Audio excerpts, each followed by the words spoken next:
Believe it or not, an organization that addresses one of the saddest and most serious experiences in a person's life nonetheless brings people together in a way that helps them to find joy and hope and solace in one another.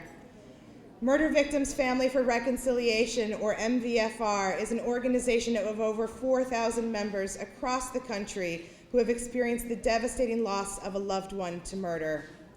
In spite of that terrible tragedy, they speak out against the death penalty. They show up at legislative hearings throughout the country and are persuasive in their statements that executions are just another act of violence and do not honor our loved ones. Some of those very important people are with us tonight. One of them, Becky O'Neill McBrayer, has agreed to share her story. She is the director of programs at St. Andre Bessette Catholic Church. Becky doesn't know this, but she is my soul sister. She holds a BA in theology from Bellarmine University in Kentucky and attended the Women's Campaign School at Yale. In addition to serving as a labor, civil rights, and political activist and campaign manager, she has run shelters and recovery programs, including co-directing the St. Francis Dining Hall until 2013. Please join me in welcoming Becky O'Neill McBrayer.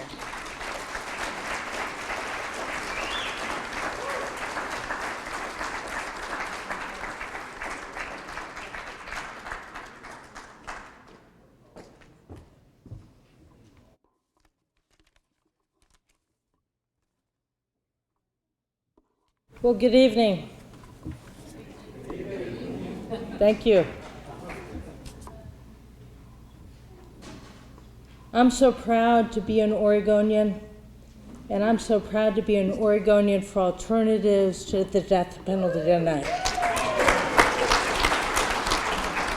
It's a real honor and a privilege for me to be surrounded by so many abolitionists. You chuckle, but for me, this is very serious. It is a true honor. Thank you. I want to thank our board chair, Ron Steiner, for inviting me to be here tonight to talk about my experience as a murder victim family member. I'm honored to know Ron, and we are so fortunate to have him here in Oregon. He's been a tireless advocate for abolition, and he's worked so much on behalf of murder victim family members nationally for years. And so I just want to thank Ron for all of his support to me personally, for helping to lift my voice, and for being a true national leader in this movement that is gaining momentum day and day and day after day.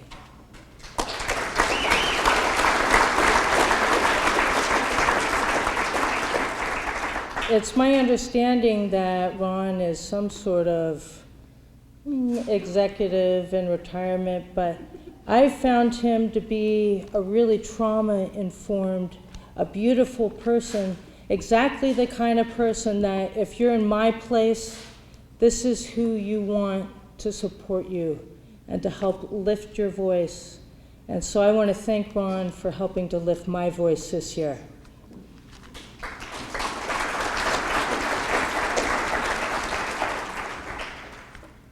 I also want to reach out to anyone who has lost a loved one to murder. Anyone who's lost a loved one to murder and is here tonight, I want you to know, if you don't already, you are not alone. And I would love the opportunity to meet you after the event. If you're able, please come seek me out. I'd really like to meet you.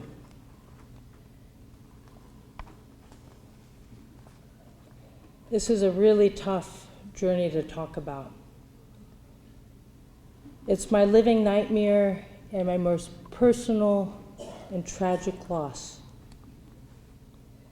So I have 10 minutes to speak, and I really have to stick to my written notes, or else I get lost in my own story. And no one here wants to see that.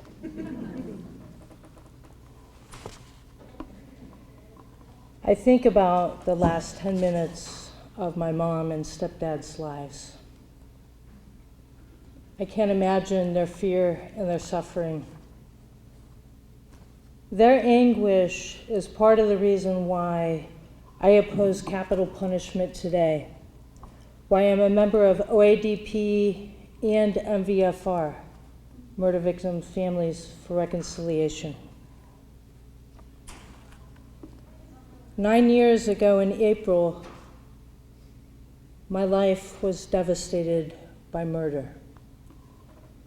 My family was completely devastated. And now that I've had this horrific experience, I feel compelled to speak out against this broken death machine that we call capital punishment, and to address the myth of closure, which is oftentimes a false promise of prosecutors and proponents. So let me please start from the beginning. I grew up in a loving, privileged Catholic family in the small country town of Corbett, right there at the foot of the gorge. You know you all wanted to grow up there. My folks had 5 kids in 7 years, so when I say Catholic family, I mean Catholic. My dad was a Portland firefighter. He was a commercial fisherman. He was our hero. We played year-round sports, and my mom somehow not only managed to get us to all the practices and the games, but she cheered us on at every single sporting event. In fact, she was our #1 cheerleader in life. And my mom taught us at an early age that 2 wrongs don't make a right. So we commuted the 20 minutes into Portland to attend Catholic school. We went to summer camp. We enjoyed amazing family vacations on the Oregon coast. My 4 brothers and I, James, Andrew, Joshua, and Joseph, we were a team. We called ourselves a team. I was the best looking of the team, for sure. And the smartest. But our family was pretty normal, including my parents' divorce when I was away at college.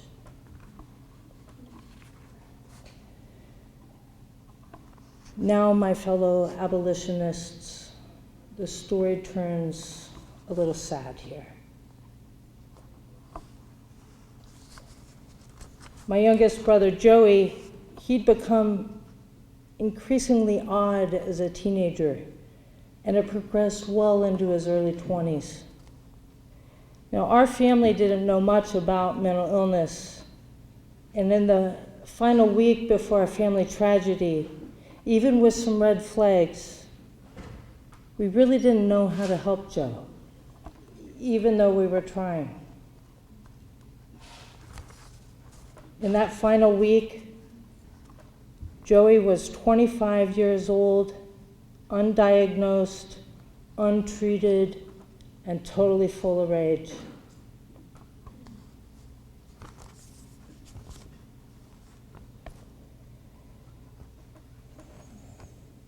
On April 7th, 2006, after being unable to reach my mom and stepdad, my brother Andrew and I drove to their home in the Charbonneau district of Wilsonville to check on them. We entered the house and began calling out their names.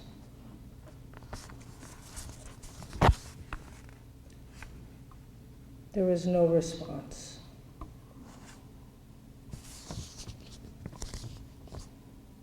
The ensuing experience will haunt me for the rest of my days.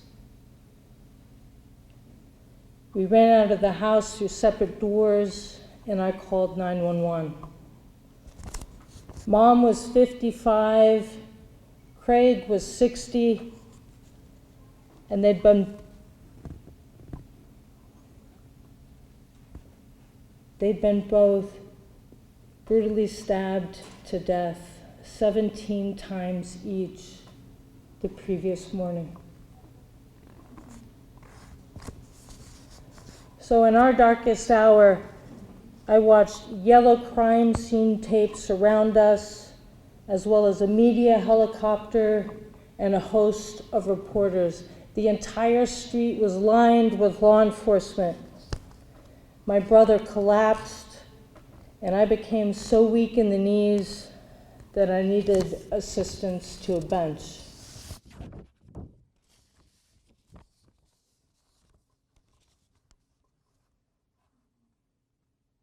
Please don't ever forget that those are real people on the evening news.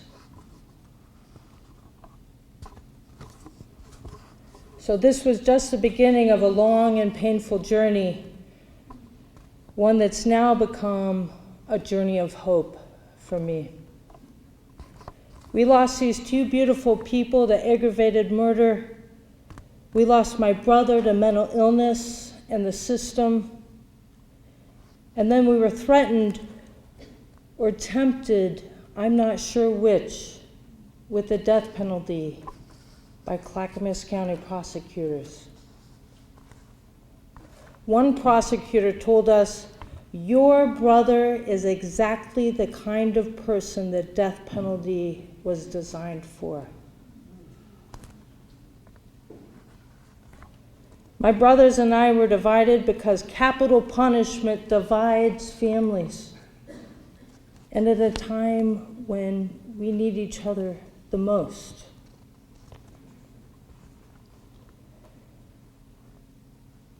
When would we be able to start healing? Now I want to share with you what it feels like to lose loved ones to murder. I want you to understand that there isn't really any closure. Most murder victim family members balk at that word. The concepts of human pain, mental and emotional anguish, deep, deep suffering, complicated grief, devastation, anger, darkness, these all fall short. It took my brother Andrew and I 8 years to even talk about our shared experience of entering that house with our dead mom and stepdad. It took me nearly 9 years to talk about this issue publicly because it's so painful. I wouldn't wish the immense pain of murder onto another single human being ever. And I wouldn't wish it onto another family either. Killing the killer doesn't bring anybody back. It doesn't solve anything. It protects no one. But what it does do is create more victims. Family members of those who are executed. Those who are murdered by the state, with a great deal of premeditation.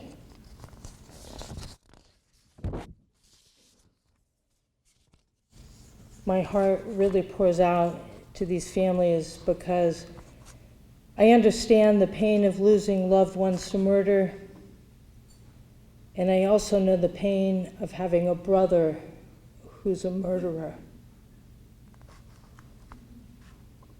Do we truly understand what we're doing to family members in the name of justice? The truth is, what many murder victim family members truly long for is some measure of resolution, not closure. My mom and stepdad were brutally murdered, and I remember this every day. My really sick baby brother, he's serving a true life sentence. He's never getting out of prison. He's there every day until the day he dies. And I remember that every day. So there's closure in things like real estate deals.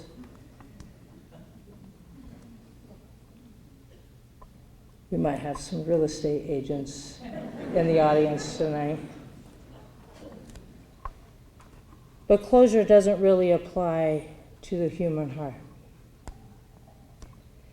And why would we even want to permanently close the door on the past as if it didn't exist? No, we honor those memories. So closure is a myth, and it's oftentimes a false promise of prosecutors. Life in prison without the possibility of parole, now that sounds like some measure of resolution.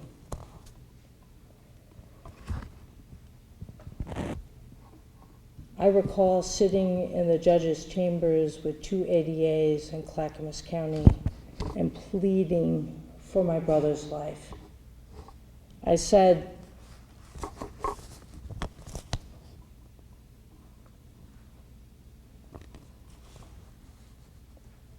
please don't kill my brother. Please don't try to kill him. Our family has had enough death.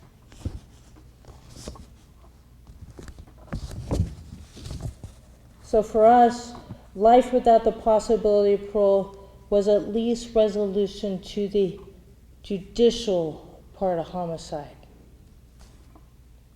After only a year and a half of pretrial hearings, my brother Joseph was sentenced to true life.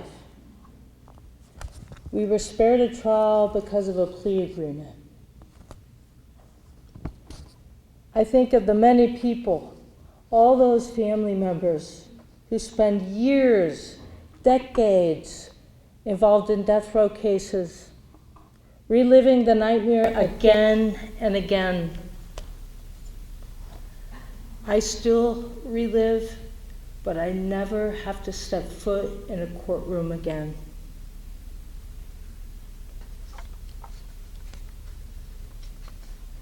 What really moves me from my dismal experience is that every person who is executed has their own family members, people who are innocent of the crime their relative committed, who will now grieve forever.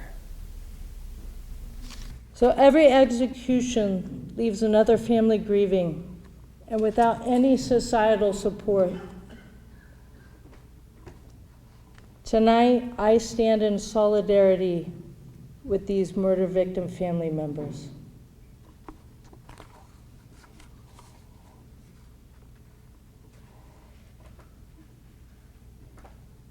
So let's just drop this unrealistic idea of closure and instead turn our attention to actual healing and growth.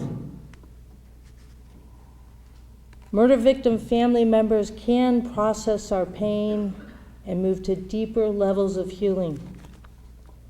We can direct that pain into meaningful activities which actually honor our loved ones, like me being here with you tonight.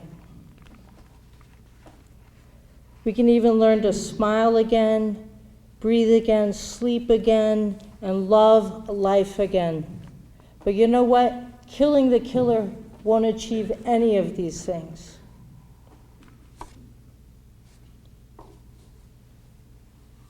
Sister Helen Prejean, one of my heroes, the Catholic nun who wrote Dead Man Walking, reminds us of something that I believe about my brother and that I believe about each and every one of you gathered here tonight.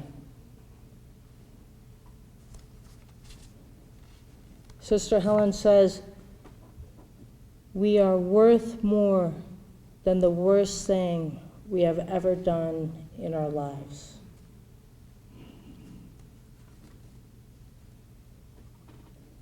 So let's take the money we waste on our broken death penalty system in Oregon and instead invest into things like serious crime prevention, or real assistance for crime victims, or critical mental health services.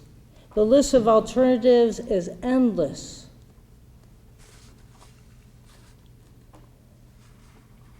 My mother taught me, and I still believe, two wrongs don't make a right. So, my fellow Oregonians, let's please be one of the next states to say, not in our name. Thank you.